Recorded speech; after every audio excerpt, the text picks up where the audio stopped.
are live, 13th of July. Good morning, everyone. Well, it's good morning here in South Africa. It's 11:30. Hope you all are doing well. Welcome to 360 Live. Cool graphics once again there from the team. Little alien dudes playing a bit of cricket there at Lord's, it seems to be. Even one of them are flying there up in the air. Reminds me a bit of some of the tricks I tried back in the day, batting. And talking about batting, I have been practicing, had a very, very tough week and hard work that's been put in. My body is absolutely broken. So today is a day of rest. And it's a good day to take a bit of rest because there is mouth-watering sport on the TV today. As you know, Wimbledon is reaching the climax. As we saw the climax of the women yesterday, Iga Swiatek winning there. And then today, it is the big one. Number 1 and 2 in the world, Alcaraz and Sinner up against each other. That's going to be, both those players bring their A games. It is going to be one to remember, that's for sure. I'm hoping for a 5-set nail biter of a finish there. And I love Alcaraz, but I feel it and I hope it's Sinner's time to get a bit of that cherry on the cake as he lost out there in Roland Garros with his match points, not taking that opportunity, but hopefully he will get that opportunity again today. I love both these players. I don't have a favorite yet. I'm still trying to figure out who I'm going to punt for the rest of their careers. We'll see. But for now, Sinner, humble, down to earth, quiet, controlled kind of guy. Alcaraz, quite the opposite, very animated, gets the crowd involved, which is part of the reason why I feel he won at Roland Garros, where the crowd really sort of turned against Sinner in that final and really got to him. And there was just no getting back into that final once Alcaraz got the momentum. Anyway, back to cricket, guys. There's obviously a great test match happening. Not often that you see 387 play 387 in the first innings. Exactly the same totals, which sort of sums up the series, right? It's been a tough one for both these teams. Some great cricket, some very average cricket in between as well. And it's almost like both these teams are sort of keeping each other in the encounter. You know, no one really wanting to take full ownership, full control of the test match. And I think India has been more guilty of doing so, as India have been in control more often, I feel, than England, and just not really taking the opportunities to nail things down. And as they had another opportunity to get 400 plus, maybe even 450, 480 comfortably, and sort of losing wickets at regular intervals at the back end of their innings. Unfortunately for them, losing a bit of momentum there. We'll see what India gets up to today, as they have a new ball in hand, and hopefully they will make some inroads there into the English top order. We'll see. It's definitely a mouth-watering contest awaiting for all of us, and I will be at the edge of my seat watching every single ball today. Zach Crawley and Ben Duckett there at the wicket. We saw a very entertaining final over as things got very heated. Bit of time wasting there from England. Well within the laws of the game, you're allowed to call up for a physio if you get hit on the hand, or you can play within the laws of the game and sort of make it work in your favor, which they did. Obviously working on the nerves of some of the Indian players, as we saw Shubman Gill more animated than ever, getting involved there, as a captain should stand up for what he believes in. And I think he handled it very well, letting Zach Crawley know exactly what he thought of his antics out there, wasting a bit of time within the laws of the game. It's got to be said. But I think it just sort of lines everything up for a fantastic day 4 of cricket, and very much looking forward to watch that unfold. What else? Bumrah obviously taking 5 wickets in that first innings. He will be a big player in today's encounter.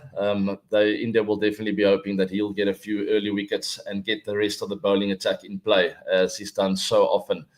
Rahul, guys, we got to talk about him. He's been absolutely phenomenal, especially overseas and away from home. Look at that, 400s against England away from home, South Africa, Australia, Sri Lanka. He's making a habit of scoring runs everywhere he goes, not just in India.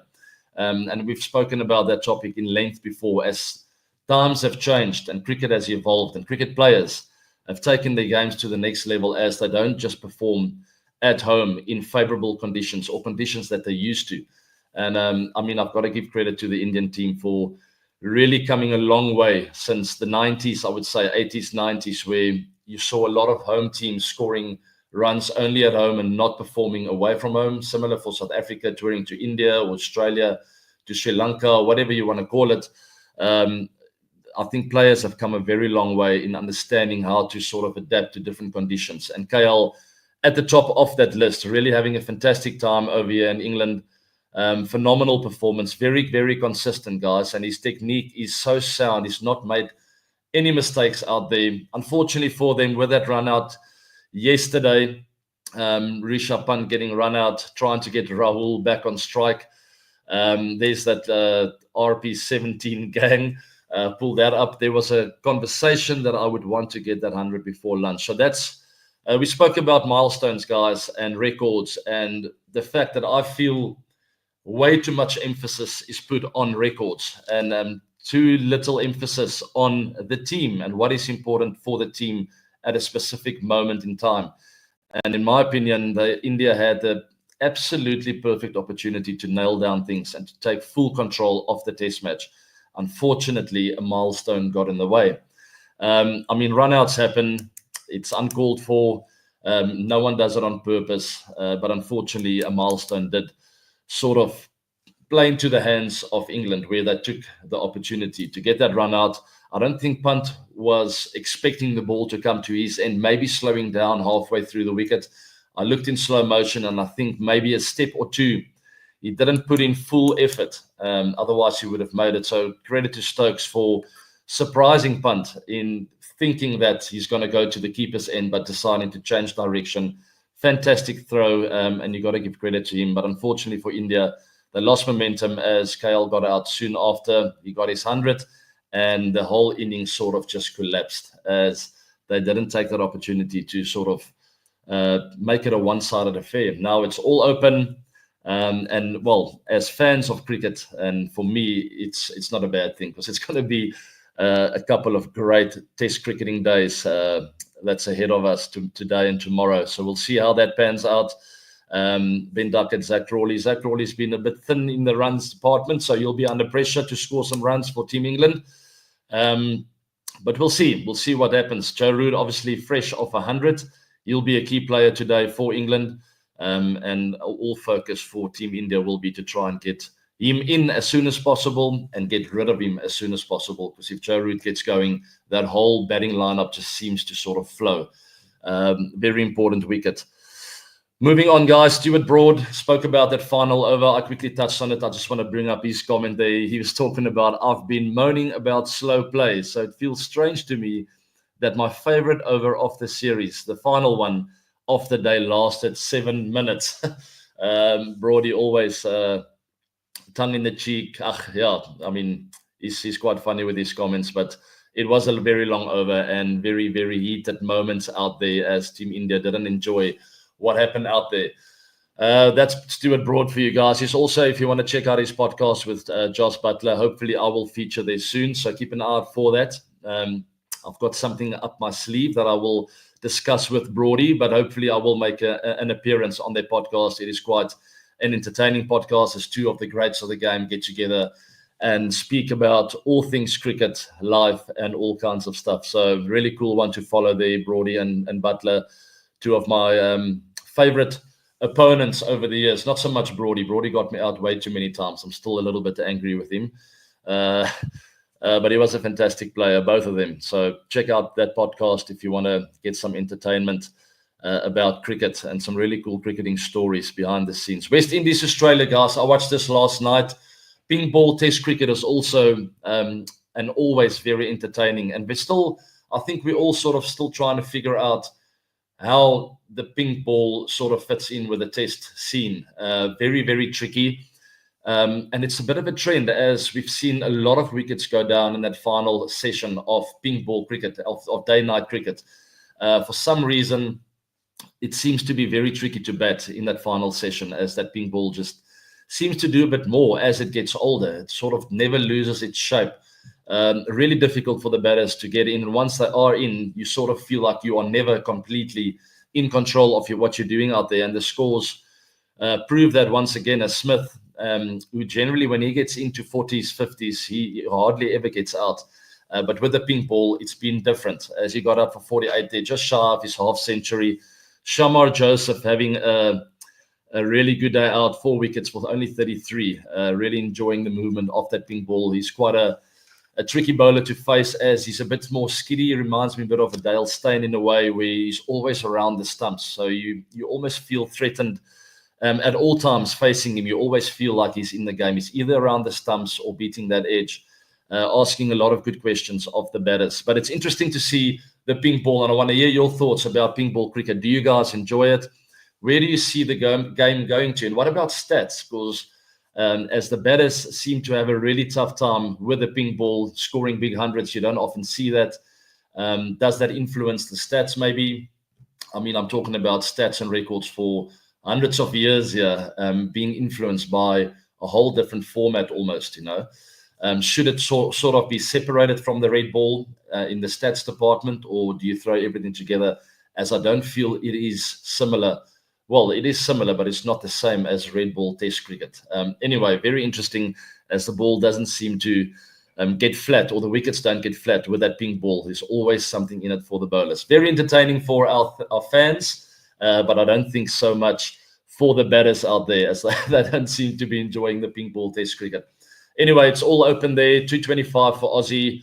West Indies, once again, the same old issue will come up.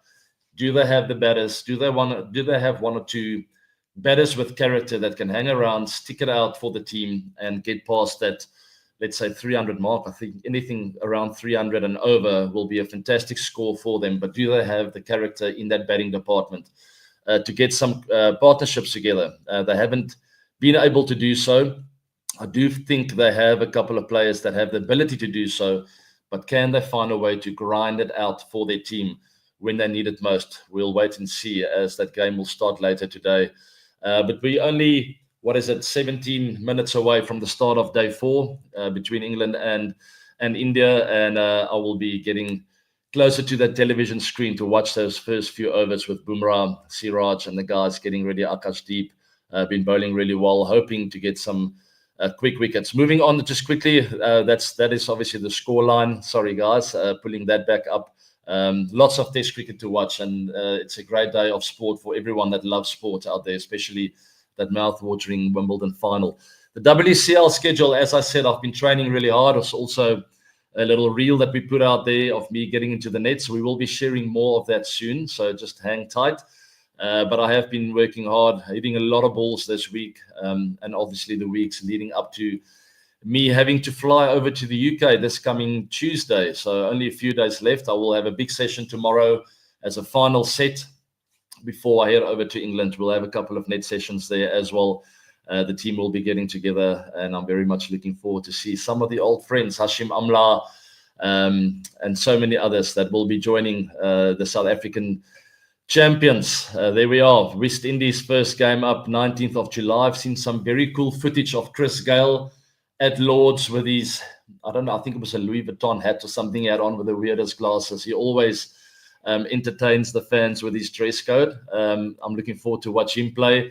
Not so much scoring runs against us, but we'll see. Hopefully his form is not too hot coming in on the 19th of July, as we'll be facing off at Edgbaston, one of my favorite grounds in the world in England.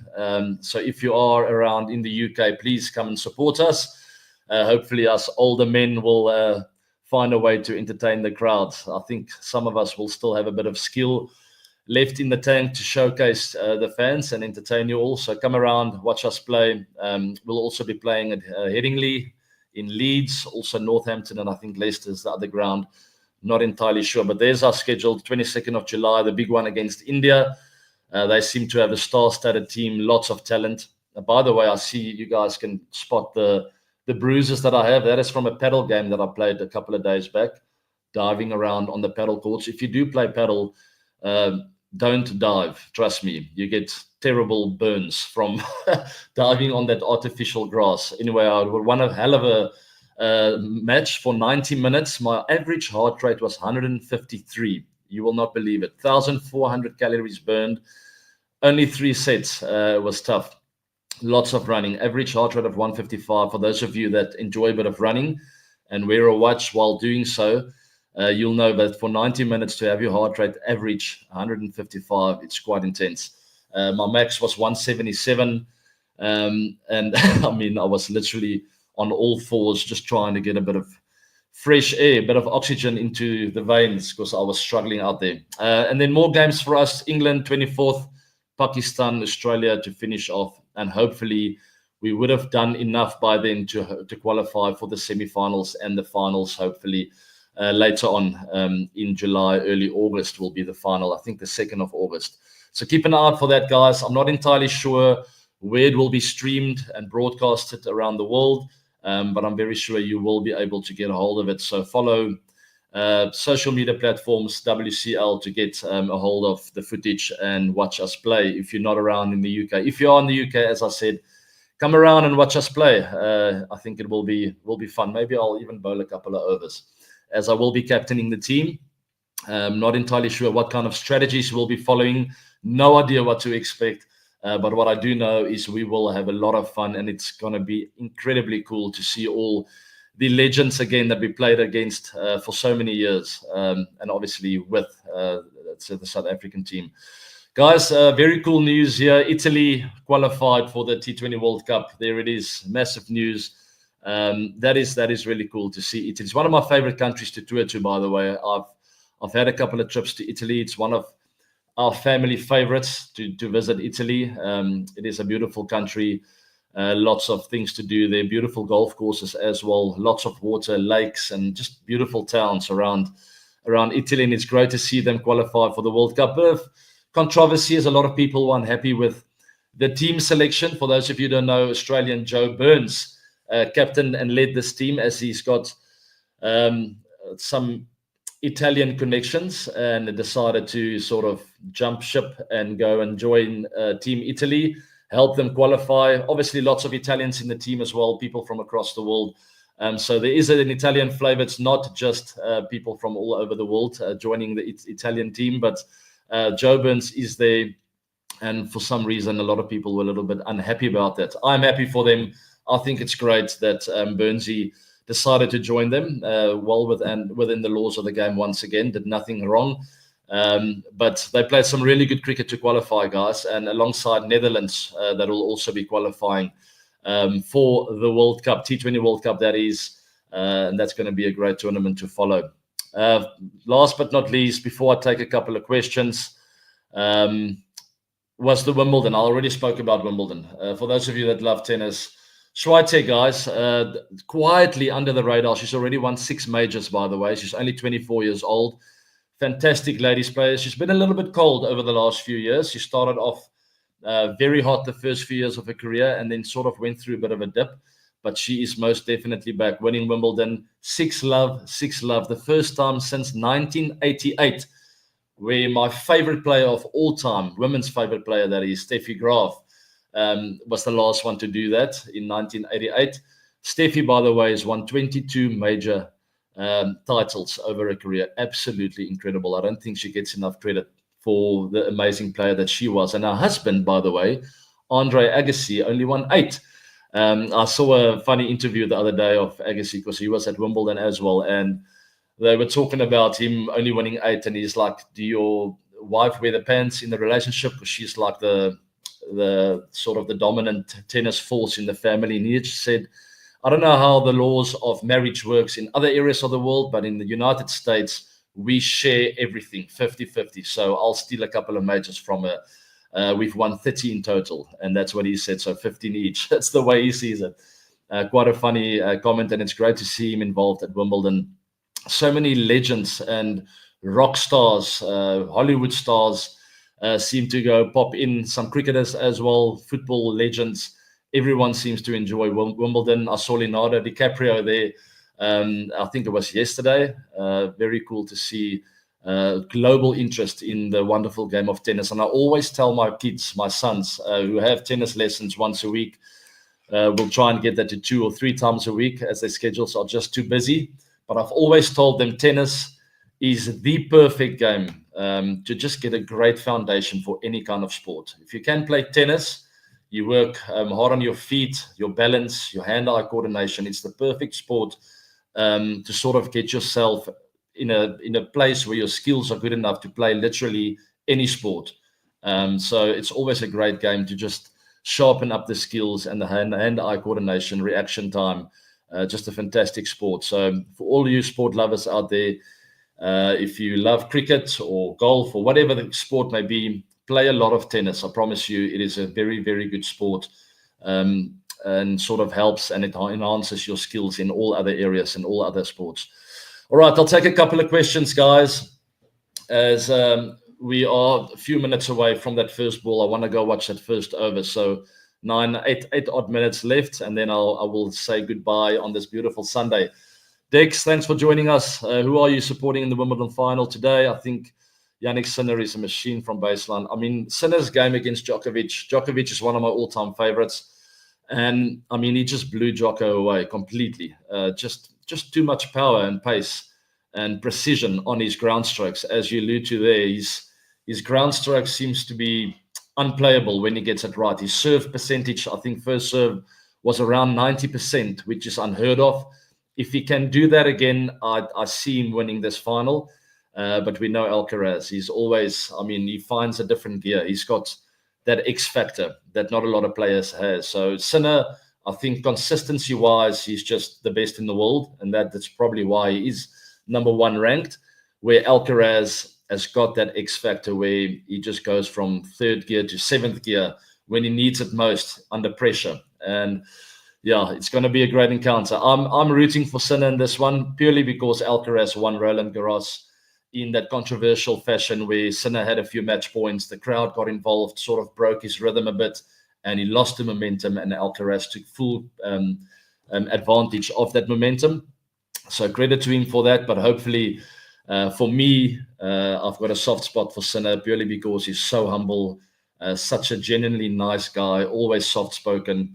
And the way he handled that loss at Roland Garros when he was interviewed, I sort of just gained a lot of respect for the man. When he had the opportunity to complain, he could easily have gone like, I've got a bitter pill to swallow here. You guys came against me, sort of helped Alcaraz get the momentum back. He didn't touch on any of that. He immediately spoke to Alcaraz and said, well done, you are the champion today. All credit to you. Thanks to the crowd for coming out and supporting us. I mean, it must have been so tough to say that, knowing that the crowd was 100% against him and sort of contributed in him losing that final. So just a true champion, in my opinion, very humble guy, and hopefully today will be his day. But I do like Alcaraz as well. I'm just a big fan of the sport of Wimbledon and of this final, number 1 and 2 against each other. Couldn't have asked for a better finale. So to all your tennis fans out there, buckle up. It's going to be a good one. But also remember to shift between the channels, right? When it's a break or when a set is done, you can always jump to the cricket. There's lots of sport on the television today. I've luckily got a couple of TVs here. So I'll have cricket on the one TV and obviously the tennis on the other. And we can sort of walk around between the two TVs that I have. Always important to sort of put that investment in place, right? You need more screens than just one if you can afford it. I've saved up a bit of money to make sure I have 2 TV screens in my house. I'll take a couple more questions then, guys. Anupam, what are your thoughts on the Duke's ball issue and the frequent changing of balls? Interesting topic that, and it's something we've always prepared for when we travel to England, playing with the Duke ball. It's a very interesting cricket ball, and we always sort of a month prior to tours there, we would start training with that ball. It seems to do less when it's new. The weirdest thing, the first 10, 15 overs, it doesn't do a lot. It moves, it doesn't find a lot of edges. And then between overs 15 and 40 almost, there seems to, a lot more happens. It seems to sort of find shape a lot easier, a bit more swing and late movement, as I always found it harder in that period to bat with a Duke ball. But interesting, it's got this lacquer on it, and once that's worked off, lacquer is like that shine that it's got on. So we would always talk about when we're in the field, we would try and get that shine off as quickly as possible and shine it really hard in the first 10 overs to make sure you get rid of that shininess and watch it. Once that leather feel comes through, that's when it really starts moving a lot. So interesting. And then, I mean, you can talk about the Duke ball similar to what I spoke about earlier with the pink ball in Test cricket. Same thing. That ball seems to just keep doing more and more and more as the ball gets older. But it goes hand in hand with playing in the UK. You never feel like you're 100% comfortable and you can just flow, except for maybe a Shubman Gill, KL Rahul. The way they're batting at the moment, they seem to make it look really easy. But I can guarantee you it's not. You always just feel like you never know when there's a good ball around the corner. And that's the Duke ball for you. And the English conditions, there's always something in it for the bowlers. And it takes a lot of character and discipline to score runs consistently over there in the UK. All right, next one then. The Marvel Zone, nice to have you back. Jofra Archer's comeback has been exciting to watch indeed. I love watching him bowl. He's bowling quick and looking sharp again. What are your thoughts on his return and the impact that he can make going forward? As if he can just stay fit, I think that's the name of the game for him. As for most fast bowlers, for Bumrah as well, as we've seen him being rested a couple of times leading up to the series, also missed out on that second test. Great to have him back. So it'll be interesting to see what Team India decides on doing moving forward. Will he rest test number 4 and then play 5 again? Or will he maybe play both? I think a lot depends on the result in this test match. He'll obviously give his absolute best in this innings now, going to day 4, and then they will obviously reassess. But it's Archer. For me, fitness is a priority for him. It's great to have him there, see him bowl pure, raw pace again, really putting pressure on the batters. Just brings a different dynamic to that whole English attack. And all of a sudden, they look like a complete attack again, where in the first couple of test matches, they seem to have lacked something, when obviously Broad and Anderson that have moved on have left a big hole in that bowling department. But with Archer back, it sort of looks a bit more complete, in my opinion. But it's great to see him play again, and hopefully, touch wood, he can stay fit for an extended period in the future. All right, next one then, before I finish off, guys, and I'll be running to my screen as that first ball is about to be bowled. If you had to bet with one current Indian batter at Lord's, who would you choose and why? Tough one. I think I would have a lot of fun with Pant out there, number 17, as I call him always. He's also got number 17 on the back, as I did back in the day. Just very entertaining player, as long as we don't do a lot of running between the wickets, because I don't want to be run out. But I will pick Rishabh purely because I love watching the guy play. I've always really admired his skill at the crease, and I think the two of us will have a lot of synergy, and sort of will. I think we'll find a lot of advantages in the way we play together. Very attacking. We will sort of. I think the way he plays is very contagious. It sort of gets me excited just watching him play. And if I were out there batting with him, I would get incredibly excited. And also sort of when he gets going, I will go like, let's take hold of these bowlers now. Let's take them out. I don't know. Maybe it'll be my downfall as well, getting overly aggressive out there with him, because I wouldn't want to allow him to run too far away from him. I'll always try and catch up. So I think that's your answer. Guys, I'll finish off there. Nice, short, sweet session. Strap up for a fantastic day of Test cricket, England and India. It's all to play for. 1-1, and we find ourselves on day 4 completely square. The scores are level. Obviously, England on 2 for naught, but I'm sure that scoreline will change in the first few overs as India will look to get a couple of wickets early on. Also, buckle up for the Wimbledon final. Sinner and Alcaraz, I think it's going to be one for the record books, history books, as it's going to be a fantastic outing. Both these players are fighters, and I think it's going to go all the way. I'm calling for a 5-setter. Last question, guys. Round this off on make a difference. I see there's a question about it. I've been an ex-academic support volunteer for MAD. How has your experience been with the organization? Mayank, thanks for that. I always have time for a charity question, as this is a wonderful organization. Make a difference. If you haven't joined forces with them yet, please do so. They do fantastic work. They've changed a lot of lives, and it's great for me to be associated with them, to be a part of the MAD family. Go follow them on social media platforms, visit the website to get more information. And if you find the heart and the time and the effort in yourself, please sign up as a volunteer. We always need volunteers there to to do selfless work in changing other people's lives and making this world a better place. I'll leave it on that note, guys. Thanks for joining me on the 360 Live today. Have a wonderful weekend. Enjoy the sport today. Have a great, calm, quiet family Sunday. Subscribe to the channel as per usual. Right there, hit the bell notification to stay up to date with what I'm getting up to. I will be traveling to the UK this coming Tuesday, and I will have a lot of exciting things that will be coming your way. So stay tuned to all social media platforms to stay up to date with what I get up to. Until next time, this is the 360 Live. Have a good day. Bye now.